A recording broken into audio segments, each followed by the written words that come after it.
Hey there, let me ask you something a little dangerous. If your boss suddenly doubled your salary tomorrow, same job, same hours, same everything, would you complain? Of course not. You'd smile. You'd celebrate.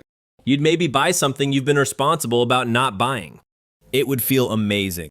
Now imagine the government doing the same thing. Not just for you, for everyone. Printing money, handing it out, making wallets heavier overnight. Feels great, right? That's exactly why printing money is so tempting.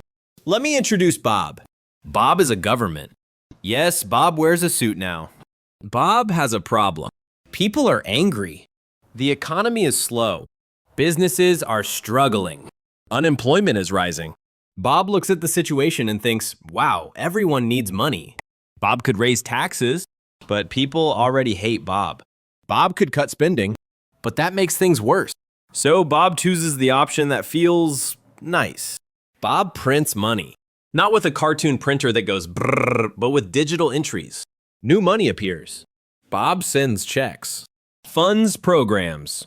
Bails things out. And guess what? At first, it works. People spend more.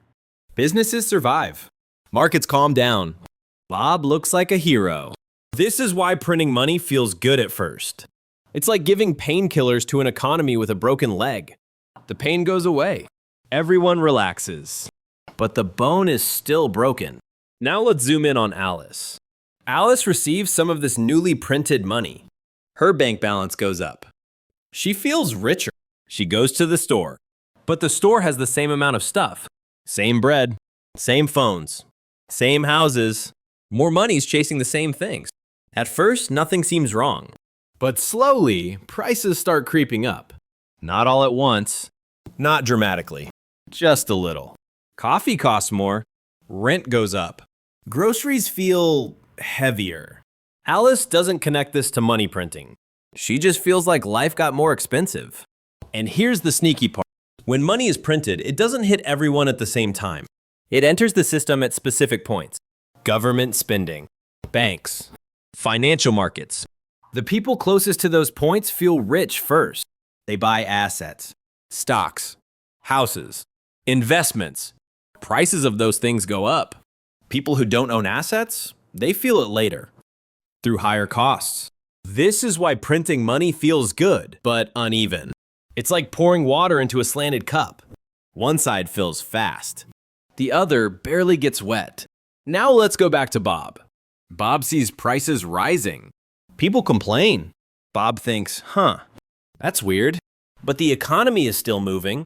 So Bob prints a little more money to help. And again, it feels good. Short-term relief, more spending, more activity. But now inflation speeds up. Because money isn't value. Money is a ticket to value.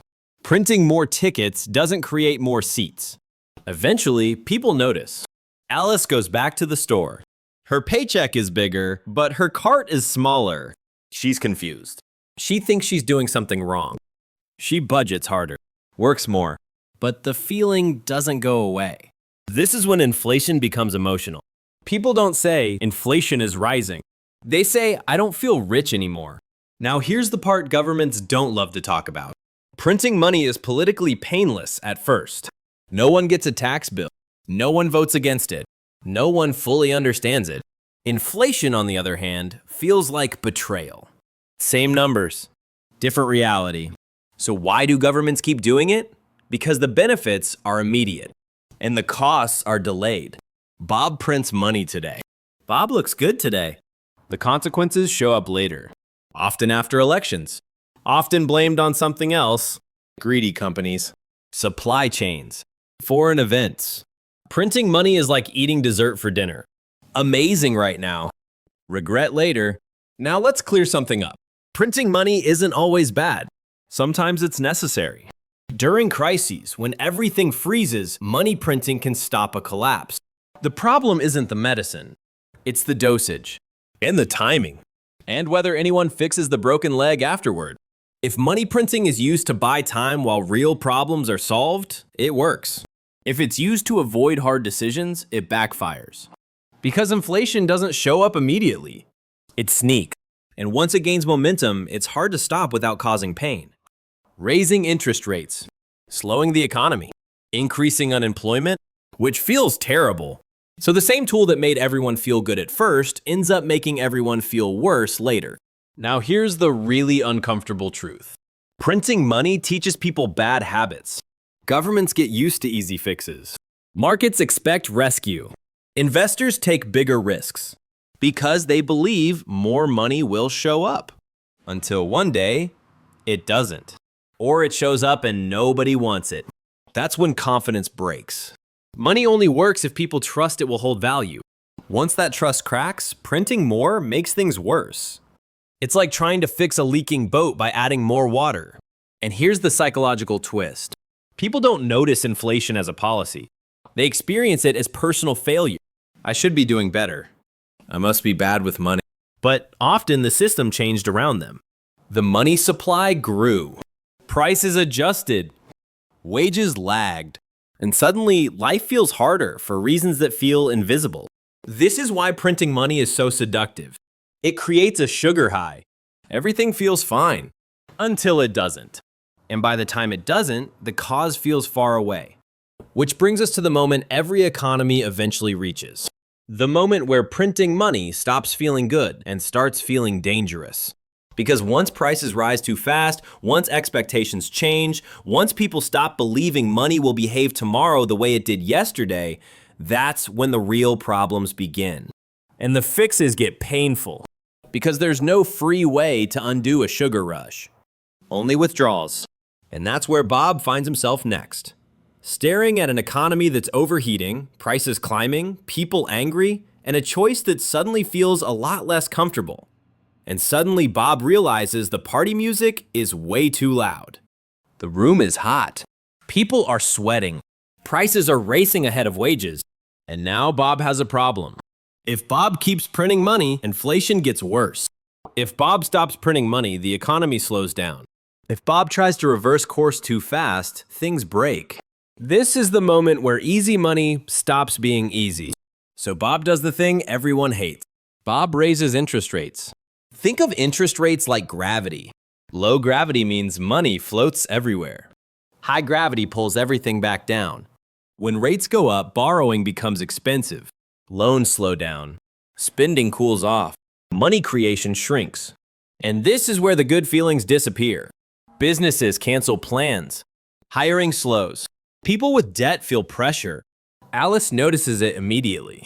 Her credit card bill gets heavier. Her mortgage payment jumps. Her budget suddenly feels tight. She's confused. Just a year ago, money felt abundant. Now it feels scarce. What changed? Not her effort. Not her discipline. The environment changed. This is the hangover phase. Printing money gave the economy a rush of energy, but interest rates are the cold shower afterward. And here's the cruel irony. The same people who benefited least from money printing often suffer the most when it's reversed. Asset owners already saw prices rise. They had cushions. People living paycheck to paycheck, they feel the slowdown immediately. This is why inflation followed by tightening feels like a double hit. First, prices go up. Then, opportunities dry up. Now let's talk about expectations. This part is subtle but important. Inflation isn't just about what is happening. It's about what people expect to happen. If Alice believes prices will keep rising, she spends faster. If businesses expect higher costs, they raise prices preemptively. If workers expect inflation, they demand higher wages. Inflation feeds on belief. Printing money doesn't just add cash. It changes psychology. And once that psychology shifts, it's hard to reverse. That's why central banks obsess over credibility. They want people to believe inflation will be controlled. Because belief alone can cool things down or heat them up. Now here's where printing money stops being just economics and becomes politics. When inflation hurts, people want answers. They want someone to blame. Governments say it was necessary. Central banks say it was temporary. Companies say costs went up. Meanwhile, Alice just knows life is harder. This is why inflation is one of the most hated economic problems. It feels unfair. It punishes savers. It confuses workers. It rewards debtors at first, and then punishes everyone later. Which brings us to the biggest misunderstanding of all. People think printing money makes everyone richer. It doesn't. It reshuffles purchasing power. Some people get more ability to buy. Others get less. Quietly. Without a vote. That's why inflation is sometimes called a hidden tax. Not because someone sends you a bill, but because your money buys less without asking permission. And here's the final twist. Once an economy gets used to printed money, it becomes dependent. Markets expect support. Governments expect flexibility. People expect rescue. So stopping feels like pulling oxygen out of the room. That's why central banks move slowly. Why they speak carefully. Why they avoid panic. They're not just managing money. They're managing expectations. One wrong move and trust cracks. And trust, once lost, is painfully hard to rebuild. So printing money feels good at first because it solves visible problems immediately. It boosts spending. It stabilizes crises. It calms fear.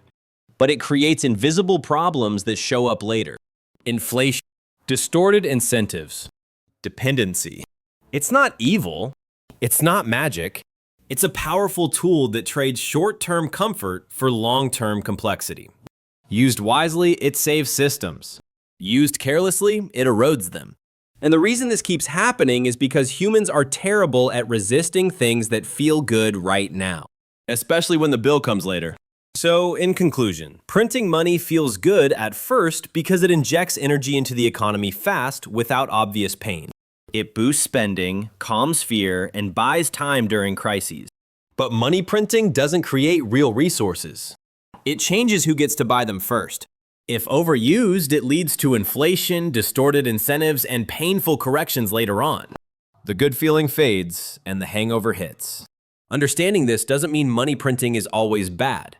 It means it's powerful, and power always comes with trade-offs. If you want me to make other videos explaining these topics, please like and subscribe. Thanks for watching.